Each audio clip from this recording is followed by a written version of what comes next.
Hello and welcome to everyone tuning into the very first video on the Pushing Limits International YouTube channel. And today we have a pretty special video for you guys. We're gonna relive the challenge Samorin with none other than the man himself, Kyle Smith. Welcome to the channel, man. Thanks, man. That's an honor to, be, I guess, the first international video on Pushing Limits YouTube video, expanding outside of Germany. And yeah, I'm honored to be the first video.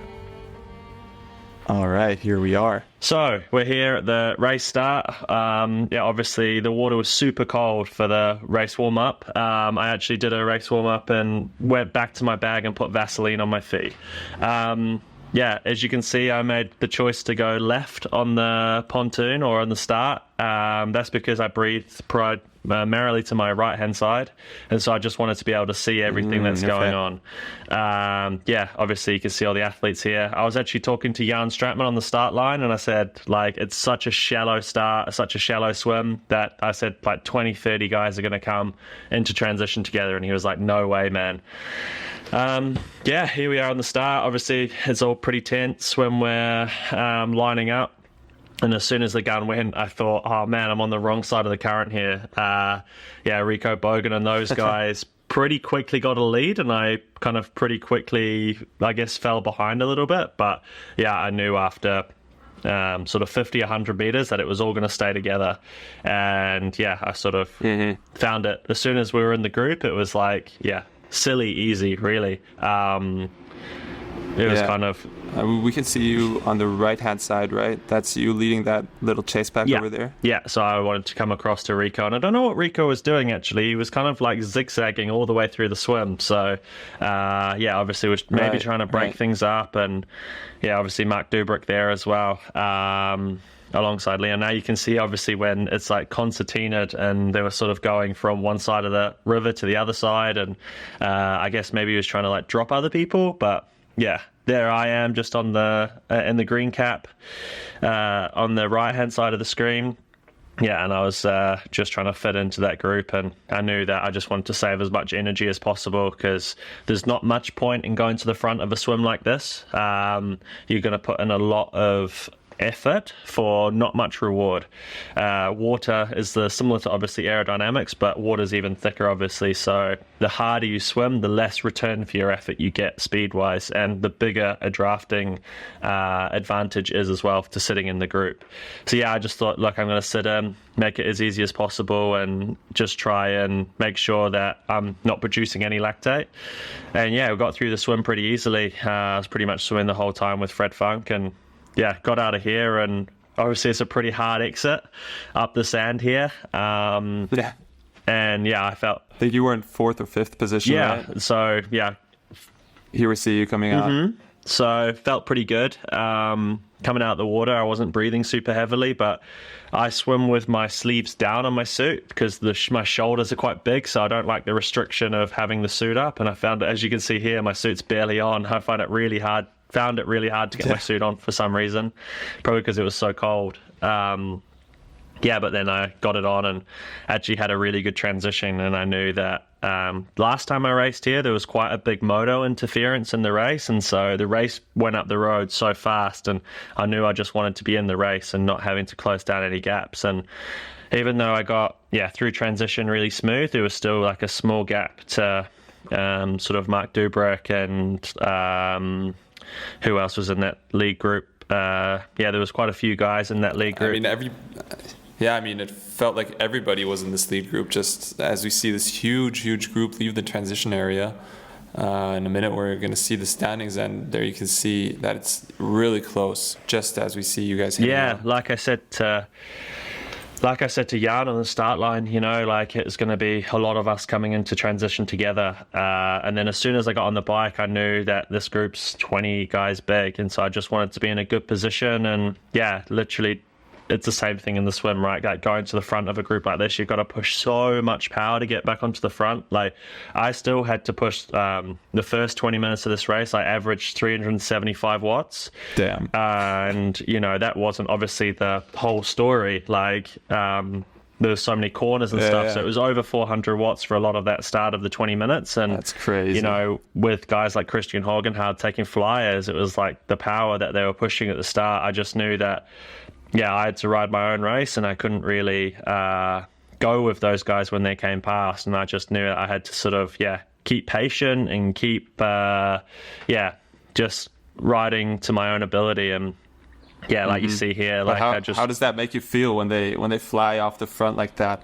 Are you worried, or do you already are you rational enough in the moment to feel like they're overpacing maybe, or I'll catch them later?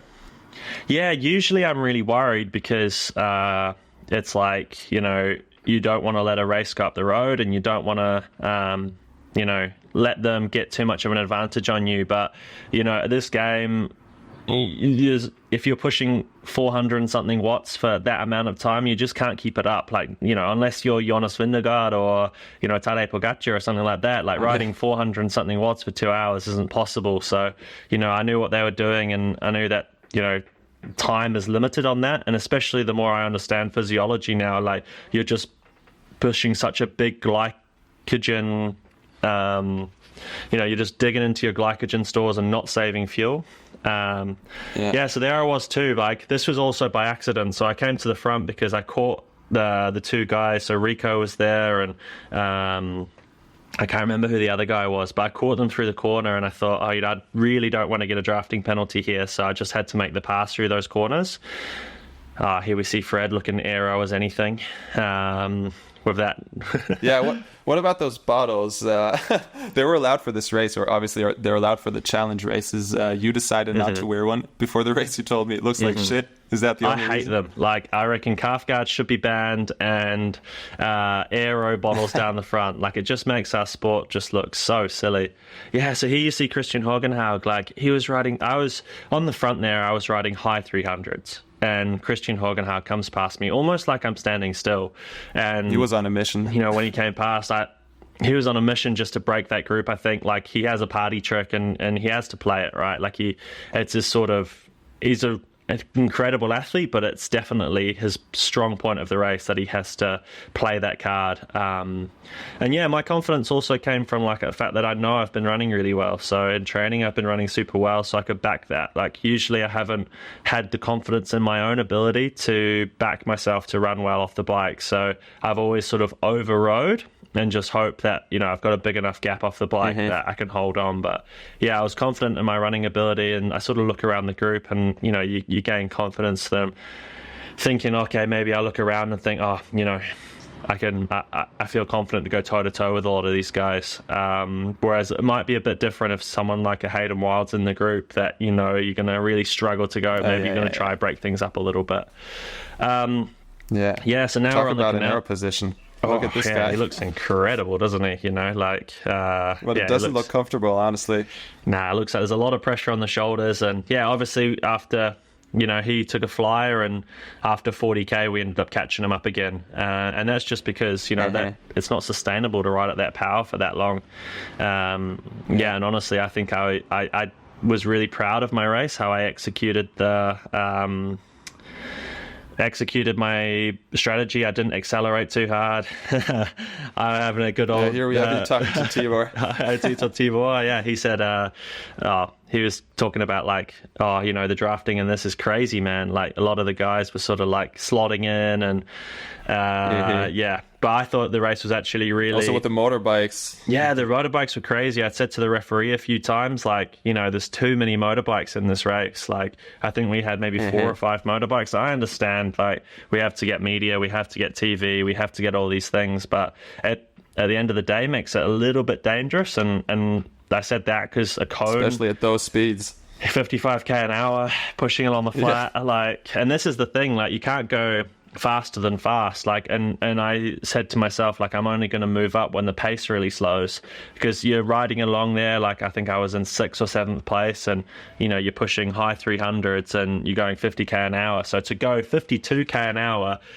to make the pass, to get around all the guys in the 20 seconds allowed, then the power that you have to produce is exponential. So I probably had to push 500 or 600 watts in there. But while so here, you're at the turnaround. I think Fred had enough of the group and the drafting, so he I think this was the point where he really decided to push on. No, so actually he moved up. Right now it looks quite easy through the aid station, so that's when I moved up to the front, because the pace really came out of the group. It really slowed down. I think Fred had put in so much effort and everybody's still together. So yeah, Fred obviously kind of sat up and I guess recovered and just like got his, you know, energy back and got some fuel in, like he's just cruising along here. Look at him, like, you know, he's just, you know, not riding super hard. And then after this now, obviously he started moving to the front. I think he just did a bit of 5 minutes of recovery and just got his breath back and got his energy back in. And and then obviously then he started making his move at about 55k. I was also really like didn't want to get a drafting penalty at all, so I was leaving maybe 30 meters instead of 20, and, you know, just sort of making sure I wasn't on the limit and making sure I wasn't getting any sort of, you know, warnings or any, just not risking anything. So I knew, like, you don't want to throw this race away by getting a 5-minute penalty. So this is where Fred obviously made the move, and I was, honestly, he caught me napping. I was sort of like 6 guys in the group and just sort of like at the back, and then the next time I sort of looked up, then I just saw this guy in blue and he had sort of 100-meter gap on us, and I was like, oh shit, like he's taken a flyer.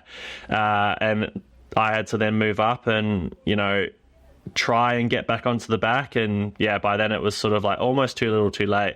I pushed big power and I was pushing good watts, but I could only race my race at the end of the day, and I knew if I pushed enough power to probably equal or limit my losses or try and take time back onto him, then I'd be pushing, you know, way too hard and digging myself into a hole. And I just knew then, I had to stay positive. I had to keep moving forward, and I had to make sure that I'd saved it all for the run, because at the end of the day, you've still got, you know, an hour 10 worth of hard running after this bike. Definitely. So to limit the 2-minute loss, I would have pushed exponentially harder, but to sort of just be patient and let him go up the road. And I was a man on a mission, that's for sure, when I came off the bike. Obviously see Freddie going the wrong way here. So, you know, that's when you're in the heat of the moment and, you know, you've just come off the bike and, you know, you kind of like, you just want to get going and you feel kind of almost a little bit flustered, then you just really just want to keep going. So here I come off the bike, and I knew as soon as I swung my legs over the bike that I was on for a really good run. I felt, sometimes you get off the bike and you feel like concrete, but here I felt, really good. And I was like, I'm feeling really powerful here. I feel like I've got really good legs. You know, maybe Jan here was feeling a bit concrete. No, he wasn't feeling too well anymore. But with a 2-minute loss on Fred coming off the bike, even though if you're feeling great, were you worried at all? Did you feel like, were you confident enough in your ability to run him down? Not at all. Like, you know, obviously Fred's, you know, an incredible athlete, an incredible runner. So, you know, you can just do what you can do. And I think I was saying to you before the race, like, I can only control what I can control. And so, you know, I went out, I didn't put socks on. I was just a man on a mission, like really trying to run it down. And I started running. You're passing Rico out of transition immediately.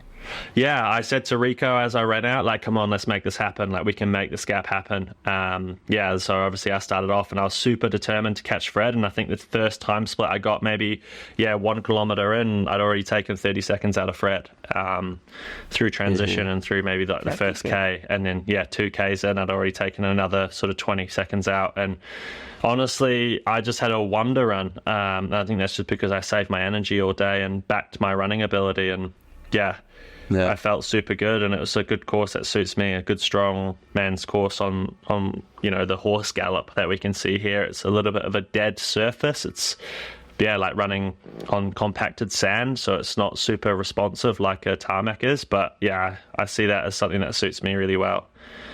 This is kilometer 4, and we can see you closing that gap on Fred. This was a really cool section of the course. Obviously, the whole course, you could see your opponents really well and really could see how those gaps were developing. So, we don't see the pass, but what did you do when you did that pass after kilometer 4? So I actually, before this, when I got to about kilometer 2.5, 3, I knew I was going to catch Fred in the next K or two. And I just thought, I've run so hard here. I was breathing really hard. And I knew that I just had to be patient and just relax a little bit. So I actually slowed down a little bit and relaxed and just made sure that I knew I was going to take the lead, but I just had to make sure that I was feeling okay. Yeah, and then obviously I made the pass on Freddie. I've never had that before where I've had positive momentum in the run. It was always me sort of like, I guess, going backwards. But here you're in the lead I just already. made the gap before this. So I slowed up. So I took maybe 20 or 30 seconds just to get my breath back and just to slow up and just to compose myself. And then I really accelerated hard past Freddie. I probably dropped, 200 meters at 2:55 per K. Crazy. Just to make sure, like, the mental game in triathlon is as big as the physical game. And so for me to pass that fast and have that positive momentum, but also for the guys you're racing against to, just if you can, just have a little bit of, put doubt in their minds. Definitely. So I went past fast just to make sure he didn't get any, help from me. Yeah, for sure. He said after the race there was no chance that he was going to stick with you. He tried, but there was no way to run that pace. So you really got that gap and set apart. Yeah, so I think that's just because you don't want to give people hope. As bad as that sounds, our Fred and I are really good friends, right. But you don't want to give anyone a lifeline. And so, I just made sure I went past fast. And then from there, basically, it was just making sure I don't blow up. I've had a history in the past of, really blowing up. So I just made to make sure that I kept my nutrition on board, keep cool, keep, just running the own race. And, it's actually a really cool feeling that good out there, of course. You see Rico struggling. So obviously the ride must have been pretty hard. I mean, it wasn't too hot. The conditions were pretty good, but still, you had to keep cooling. Yeah, but luckily I'd come from Singapore, was my last race, and I did so much heat preparation for Singapore. And then even afterwards, I had a really good physical response from doing heat preparation, almost like it works kind of like the same as altitude.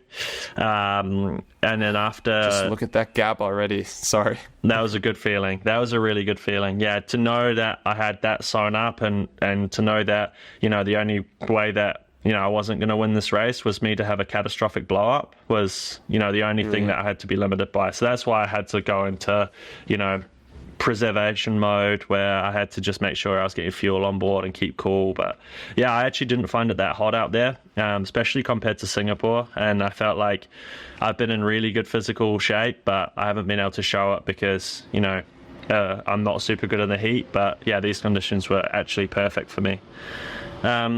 Yeah, and here we see Kristian Hogenhaug. He had a great race too, especially after doing such a hard effort on the bike to, regroup, recompose himself, and then, go back and, have a really good run to round out the podium. And obviously Fred here, he's still looking super good, and is, I don't know if they're still prototype on shoes, but they're definitely pretty limited availability. So, this was a really cool part of the course, but man, it hurt because, you're running along. Obviously, you've got 4 different surfaces that you're running. This is your last lap. Listen up. It's my last lap, yeah? Yeah. So you told me after the race, this was the moment you knew, basically, or the first time you, actually had the feeling you were going to have it. This moment was the first time I knew. When, you said, enjoy it, man. And I had, about a kilometer left to run here, and I was still feeling really good, and I was still feeling really, in control. And I knew that, I had about a kilometer to run here, and I was still feeling super good. So, And then this moment, I just couldn't believe it, obviously, we can probably hear the audio now, but... Hats off, my man. This is your moment, man. Enjoy it. Come on. I couldn't believe what was happening. You don't want to, you want to suspend belief until, it's over and you run down this finish line, because anything can happen. And this was just such an amazing feeling. And just to put in, 2 years of bad health and bad performances behind me, and to have this performance that, oh man, confirmed that I was more than that, it was the athlete that I knew I was, and there was 2 years of doubt, and there was 2 years of not knowing that and questioning myself. But yeah, this was me back at the top where I feel I belong. Yeah, man. How does it feel watching this back a week later? Yeah, I've still got goosebumps now. Like, still that finish line feeling. Yeah, it was obviously a super emotional finish too. I've had good performances over the past 3 months, but yeah, to show it on the biggest stage here and to do it with such a good field, and to have it's such a beautiful race, and to have the second fastest half time in history.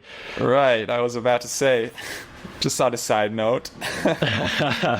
Yeah, it was an amazing feeling, and yeah, dude, like insane. Honestly, also obviously the bike course is pretty quick, but the run it's brutal. So to lay down such a fast time is truly remarkable. Yeah, for sure. Really excited to see what else you're gonna bring on this year, man. Yeah, no, it was an amazing feeling, and yeah, like I was saying, just he's here, Rico. Obviously, put everything out he had there. Yeah. Oh, he really struggled. Found it a tough day out there. He's such an incredible athlete, and he's obviously super young still, and he's obviously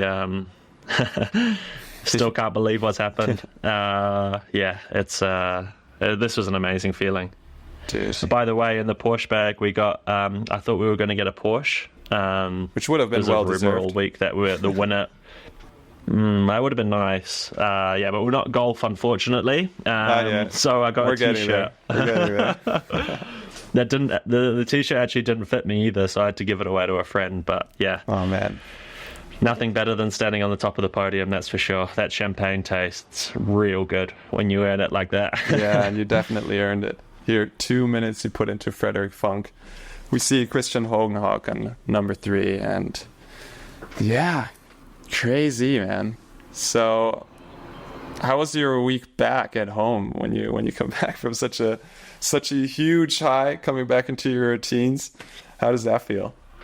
Honestly, I was so tired, and yeah, like I got back here on Monday night and I was exhausted until Friday. I almost felt like I had this, not like depression, but like, I was just so tired and so fatigued, and you've come off such an emotional high, and then yeah, you kind of have to just get back to the grindstone. And yeah, I was super tired all week. My feet have been really sore from having the blisters in the race, and yeah, I took about 4 days of just doing what I want and just having, like, it's called Fit for Fun, so just going out riding my gravel bike and just having a bit of fun. But obviously I've got San Francisco now in a week's time, so yeah, I have to just get back on the horse and just keep working, but now I'm actually feeling incredible. So yeah, I was really tired for 4 or 5 days, and then I really needed that rest, I really needed that recovery, and now I'm back into it, and